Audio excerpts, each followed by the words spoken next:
the focus of what we're doing today is really more broad in a sense than a lot of the things that I typically have presented. I often am talking about governance. I'm talking about leadership today, but it's much more of a shared leadership perspective. One of the things that I think is important for me to point out right off the top is that when we're talking about leadership in the context of what we're describing here, the helping people make it through transformational change, I'm really talking about shared leadership. Excuse me. And so when I mean shared leadership, you might call it servant leadership. We're not talking about people in management roles, although it certainly isn't exclusive of that. What I'm looking at is the acts of leadership that any of us can provide in support for each other. In fact, the model that I'm sharing today is one that I hit upon candidly while I was an executive in a state government agency, and found that a lot of people were having a lot of challenges with legislative changes and other things that were going on at the time. And so we developed a background from this model. That's actually what led me to put this together a long time ago, but I keep updating it and find it very useful. And again, to make the point, this may even be useful to you just individually, thinking through change and what it is that you're experiencing. Maybe this isn't as challenging a time for you. I don't know. I've got to say, most of us are finding it an intriguing, if not tumultuous, time in our world. And so thinking it through, thinking about how do we support and facilitate people is a critical element of what it is that I think organizational leadership, but peer leadership as well, occurs. This model is developed by a gentleman named William Bridges. You see at the bottom of the screen there, the book, the first book he wrote. He's written several now on this. He used to be an executive coach a long time ago. It was on transitions. But the book keeps being reprinted because it's been a very strong and supportive book, well accepted. A key point that Bridges makes when he shares his insights is that when we experience transformational change, we don't just have the old and the new. Folks who actually work on organizational change and leading change know that some of the key theories talk about the imperative of having an ending stage, but then a transition stage before you get to a new stage. Well, it turns out even when we're not designing the change, we're still experiencing that, and it has some real implications for how we understand ourselves and what we're feeling, but also what it is that our colleagues, the folks we work with around us, are experiencing as well. And when we're going through the kind of transitions, the tumultuous change that we're dealing with right now, certainly our clients are experiencing substantial change, our board members, our colleagues in our agency, managers, all of our stakeholders are. So to go back to the core point that I find so useful about Bridges' model, he highlights that we experience a change process, and it's not like you go and stop and go and stop, but we have to move through an endings and letting go process in order to make it to what then becomes a neutral zone on the way to getting to whatever that new normal, new beginning, I don't know if we can call it a new normal, that we're going to in this point in time, but it's really a significant transition. And part of the point that Bridges makes is that we develop habits and practices, not necessarily intentionally, even early in our life, about how we end and let go during times of significant transition. If you think about that in your own life, when you've had a major transition from stage to stage, we experience feelings at the ending and letting go stage. And by the way, you can't really get beyond the ending stage until you've found some way to process and let go of this. Now, when we're talking about leadership, to me, that means facilitating and supporting people as they go through this process. Each of us has to do it in our own way, but conceptually, there's a lot of consistency across folks as a general population. When you're at that ending and letting go stage, I'm taking the labels here from Bridges himself. You've got to use alliteration when you're writing a book, of course, and so everything starts with this. But the reality is this stage is a stage of real disorientation. Certainly I've seen that in today's pandemic. cycle and even some of the transitions into what hopefully is not a long or deep recession, but it doesn't look good, of course. So disorientation, disengaging, no longer being able to identify as well with what it was in the past, and frankly, being disenchanted along the way. It's not fun to let go, but it's usually not fun. It's essential. But from that neutral zone, then we actually move, or from the ending zone, we then move into the real transition. And it tends to be a very uncomfortable stage. It's when the transition's really happening, but it's a space between the old and the new. The truth is, in our lives and our brains, we are coping with it. We are reorienting ourselves and making sense of it. I mean, just think about what it is that you're experiencing right now as we're going through the changes in work structures and relationships and all of that that's going on. You know, there's a lot of uncertainty, but there is creativity. We're getting some really interesting ideas for how we can proceed and do things differently. That neutral zone does transition ultimately into the new beginning, which is the time when we do have some stage of new understanding, sometimes a new identity. Bridges talks about the 4 Ps. These are actually, we need to think about all 4 dimensions of the picture, so to speak, of the condition we're moving to in order to support people. And again, because he's writing a book, he's got to talk in alliterative terms. These, by the way, pretty much match what Scott Helm talked about in the second of our series when he was talking about the 4 frames that Bowman and Deela developed. But in Bridges terms, we have to be communicating and supporting people by sharing information about 4 different categories of information. And different folks pay attention to different combinations of these. Some people want to know what's the purpose, what's happening, why is this in a large sense going on. Other people are much more about the vision, the picture, what is it that the future state's going to be. By the way, it's not that we necessarily know these things, but this is the kind of information people are hungering for as they're trying to make sense of what's going on. Some people want to know, well, what's the plan? What are we going to do next? How do we know what's going to happen? How do we know if it's going to work? And of course, a lot of people are people, folks. They really want the human connection, and they want to know what's happening to individual people. Some people pay attention to all 4. Candidly, most folks tend to emphasize one or another. So one of my questions is, which one describes you? Now, the challenge of the neutral zone, by the way, my friend Phyllis Becker had, some of my colleagues have referred to her as the PowerPoint queen. She just had to create this, and I liked it. So I'm sharing it with you because the reality is you've got the new beginning out there, but when you look at how this plays out, you end up having to go through the transitions of the new beginning, of the letting go. And it's the challenge with the neutral zone is that it's like flying on a trapeze. You have to let go of the old. The new is over here, the new beginning, but the neutral zone is right in the middle. And if you think about the trapeze at the circus as a metaphor, it's a scary time because you're not actually holding on to anything while you're going through the neutral zone. And that's where we need to particularly be trying to help our colleagues, support them as they go through this process. Endings in neutral zones create ambiguity, and that's one of the things that really challenges lots of folks.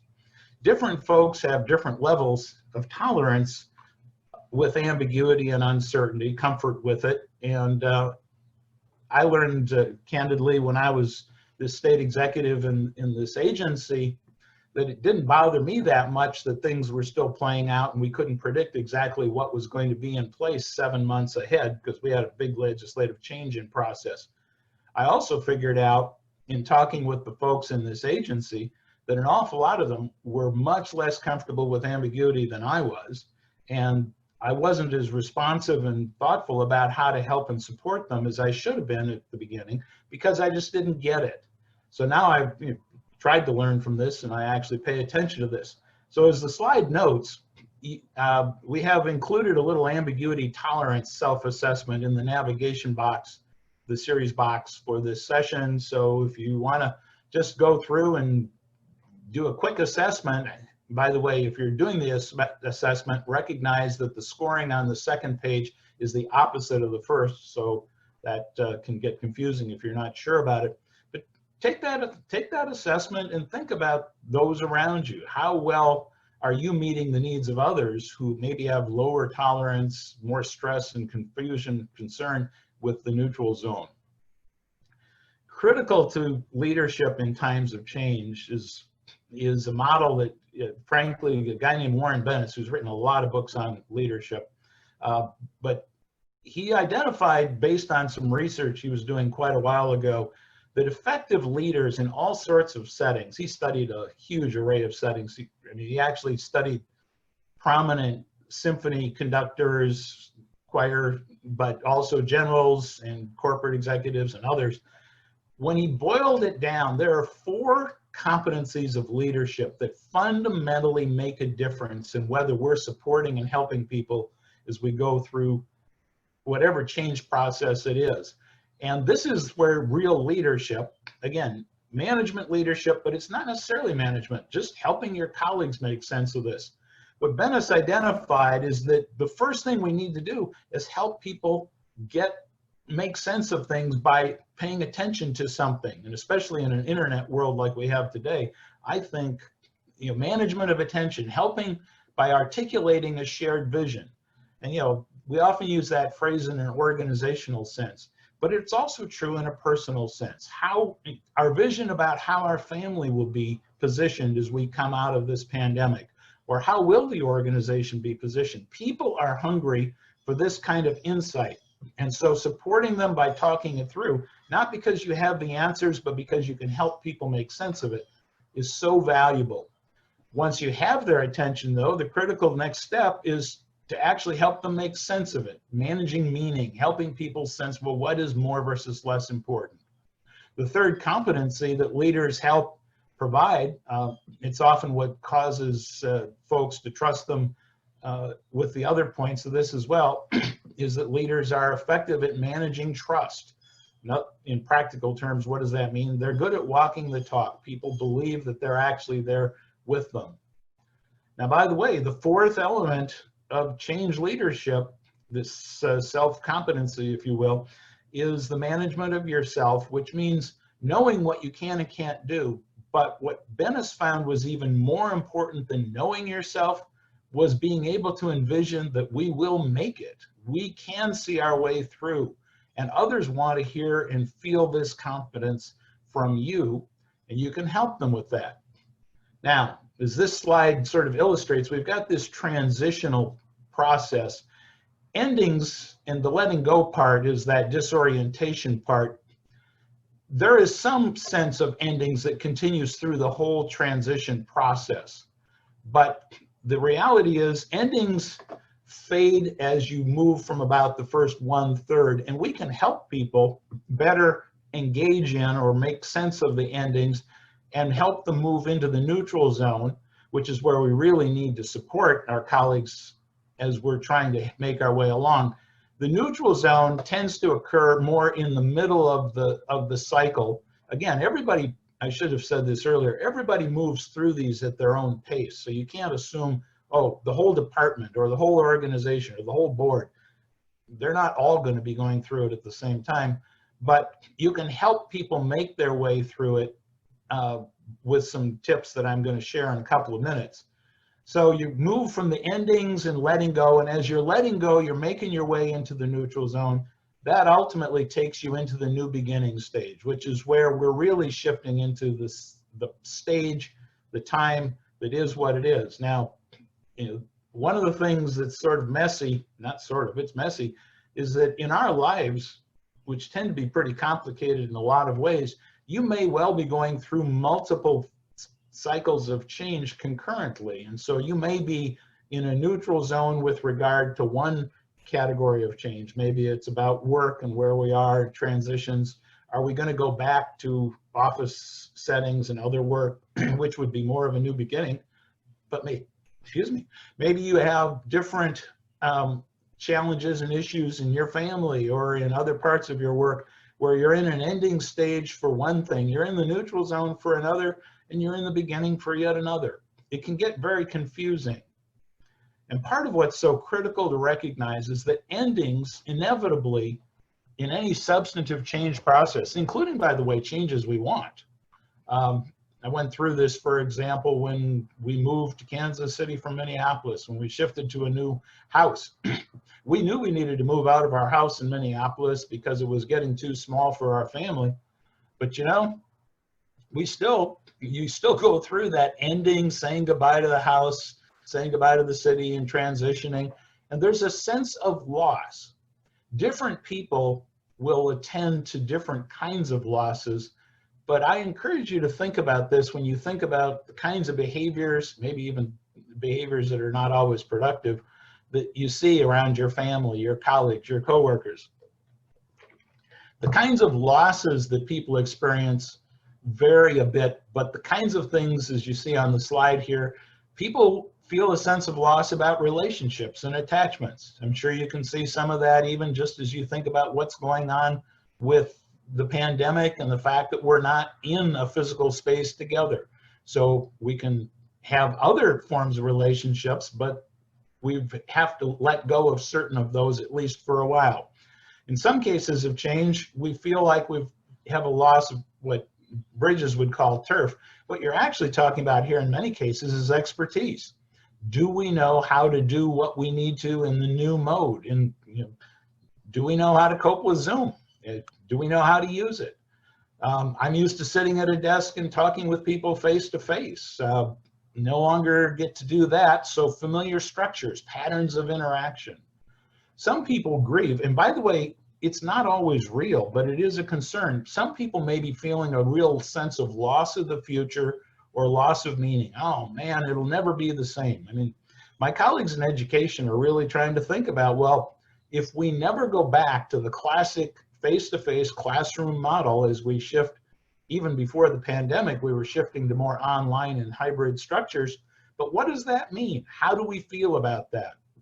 And when it's being forced on us, people who care about power a lot often will say, oh, well, the loss of sense of control is what bothers people. It bothers some people more than others, but it is something that's potentially an issue. And with loss comes a sense of grieving. Now, you've all seen this list before. It's Kubler-Ross's grieving cycle. And it kind of, early on, the idea was, oh, well, you can kind of progress your way through. Well, you do to some extent, of course, but you don't necessarily make your way through the set. I have, when I've worked on some organizational change initiatives, actually seen the denial, the anger, the sequence to some extent occur in about this sequence, but you may go back and forth. Sometimes you get stuck. Candidly, we're looking at budget challenges and things like that. I've been in organizations where significant cutbacks have occurred. And the first thing that you see is people saying, well, there's no way that's actually going to happen. They can't cut that much. But then it starts to be clearer that, well, maybe it is going to happen. So that starts to get us into the anger stage, and we start to get mad about it.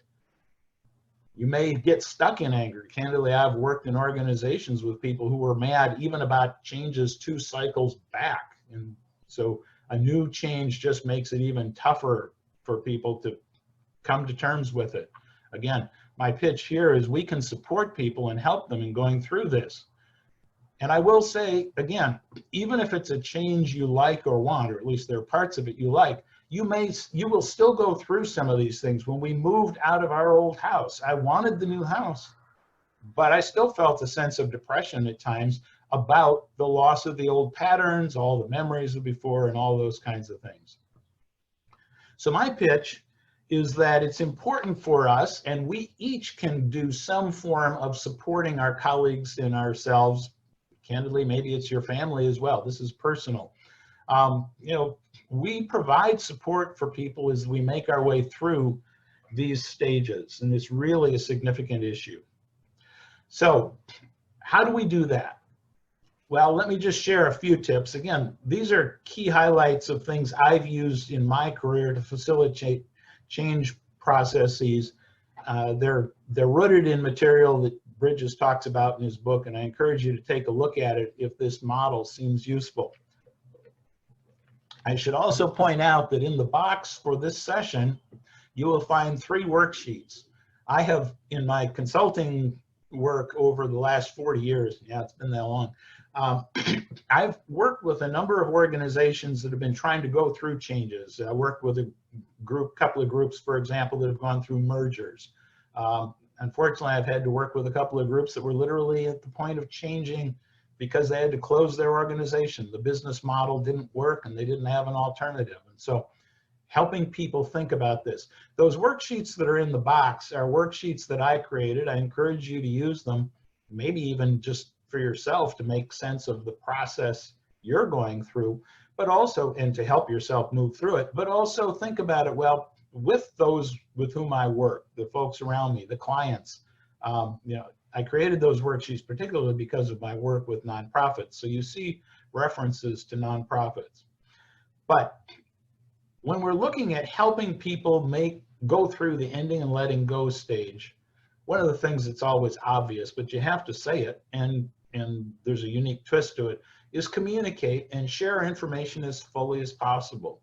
That's where those 4 P's come in. Are we talking to different people to help them make sense of the picture and the purpose, while other people want to know, well, what's the plan? How do I know it's going to work? Or what's happening to people? What's happening to the relationships? Communicate on all 4 of those dimensions. And one of the things that I learned the hard way in terms of supporting people in these change processes is the imperative to communicate in multiple redundant ways. Because it turns out when people are freaked out and stressed, the fact that you sent the message and shared the information maybe well, but they weren't able to pay attention at the time, so they didn't hear it. So communicating multiple redundant ways, communicating as new information becomes clear, help people understand what's unfolding. And by the way, the truth is, you can never communicate enough. People will never feel like you are as fully meeting their needs with regard to this. That's not an excuse for not doing it. It just means we need to keep doing our best. But the second point on this slide is a pivotal insight about the ending and letting go process. We really need to help people figure out what is over and what is not over as we're moving to this new stage. People have a tendency to think that it's all over, everything's going to be different. And that can be especially disruptive, that can be especially confusing and disorienting. But it never is the case that absolutely everything is over. By the way, sometimes people want things to end that aren't going to end. So as you'll see in the worksheets, if you choose to use them, part of the reflection process that we can support is just having dialogue or discussions, inviting people to talk about, well, what is likely to be over? What is likely to continue? And what does that mean for that sense of loss, and who has it? Speaking about it from a management perspective for a minute, I have to say one of the tendencies in some organizations' managements is to say, well, it's, you know, nobody's really going to be in any disrupted sense. Nobody's really going to be in a loss situation. That's not true. I mean, it's almost never true if you're really engaging in substantive change or experiencing substantive change. So figuring out what is the loss and accept the reality of feelings about that, acknowledge them, talk about this. You know, I'm not talking about therapy, although sometimes therapy is warranted, but just having conversations. I mean, one of the things I've seen that's really been, I think, a powerful support during these transition times is folks who are getting together for virtual coffee hours, virtual happy hours, just interacting about what's going on, apart from the substance of our work, what's going on and how do we feel about it. By the way, we need to expect some grieving, and I encourage you to start thinking about, you know, are you seeing strange behavior, weird behavior, maybe problematic behavior, but it's really a manifestation of people grieving over the losses and cycles that we're going through here. So we have to deal with that. One of the ways we can help people make sense of it, besides talking about it and processing it, is to actually mark and symbolize endings. You know, flagging, well, this is a time when we're going to have to stop. We are making the transition out to this next stage, but that doesn't mean don't celebrate what we had for how great it was. Sometimes people are afraid of that. It's kind of like, well, I don't want to remind people of that. Well, the truth is, helping people appreciate and celebrate what was there before, even if we don't continue it. Candidly, in a more personal sense, this is something you see with wakes, with funerals, with the kinds of events and celebrations, memorial services at the end of someone's life. You can't bring them back, but you can celebrate and appreciate it. And part of the critical point is to create these opportunities to affirm and build on the community that exists. And as we're going through the neutral zone, then really capitalize on that community, that engagement. And sometimes it's important to develop temporary support structures like the virtual happy hour or the virtual office meetings or things like that. Help people make sense of this by identifying benchmarks. How will we know if we're even moving through it? I'm sure they're not thinking about the Bridges model, but the truth is we're seeing this with public health officials when they're saying, well, the way we'll know when we're getting to the next stage is when the numbers plateau and we hit the apex and we can start to come down the curve. To support people in this stage, we have to continue to engage in as much communication as we can.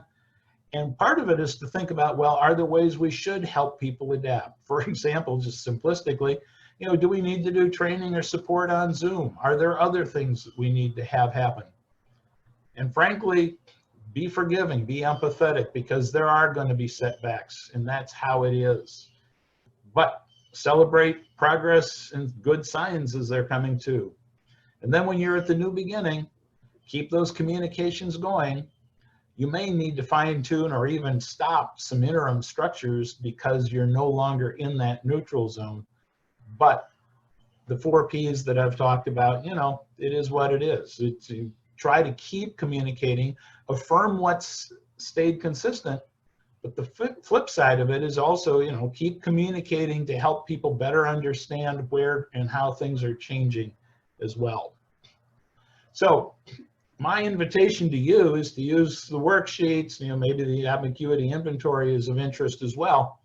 How do you think you might use this model or framework to just make sense of change and what's happening in your own environment? I encourage you to use the worksheets. You can even use them for yourself, just personal reflection. But you might also think about, as you're helping people let go and make transitions into the new stage, however dramatic or significant those are, be supportive, be there. We've talked about this last week in the governance session on supporting your people, but it's essential that you could use this model to help frame your sense. And again, if you're in a management role, that's great. I think you want to try to think about supporting everyone in the organization, but even peer leadership, working with your colleagues, working with your community, working in your volunteer environment is going to be significant as well. So give it some thought. We'll transition here with a couple of minutes of question and answer, but then we will we'll have the breakout session and move from there. Yeah, and while you guys get into that, I know some people sometimes have to hop off because they have limited time. I'm going to put the poll up now. It'll stay up. If you're staying through the breakouts, you can complete it afterwards. But if not, on your way out, please try and take a couple minutes to complete our evaluation. It helps us get better. Any questions? Dave, earlier there was a question regarding the is what you're talking about transformational change. Where does transformational change fit into this and into your framework? Well, the significance is transformational change is just large change, and the kinds of change that people find more challenging, even if they choose to do it, reorganizing an organization or something like that. The point of transformational change is anytime the process results in significant shifts or changes to the life, to the patterns, to the relationships that somebody has. And candidly, what qualifies as transformational change varies from person to person. One of the things I do want to flag, though, is that I hear all the time, especially because I do a lot of facilitation of change processes where it's planned change. I hear a lot from people saying, well, people just resist change. Candidly, I don't think people do resist change. We are constantly in our lives causing change to happen. The fact that you're joining a workshop today or a session like this, the fact that you go to school or go to community events, that you learn new things, that's, you're choosing change. But I do believe what people resist is being changed. And the less you feel like the change is under your control, you can shape it or influence it, choose the timing, etc., like in a pandemic or something like this, the more it ends up being significant and problematic to you. But to go back to the point, transformational is a descriptive of a time where we will never go back to exactly the way we were. In other words, conditions coming out of this cycle of change will be in some substantive way, varies from place to place and person to person, but some substantive way we will be beyond and not going back to what it was before. So it's that dimension that is transformational, if you will.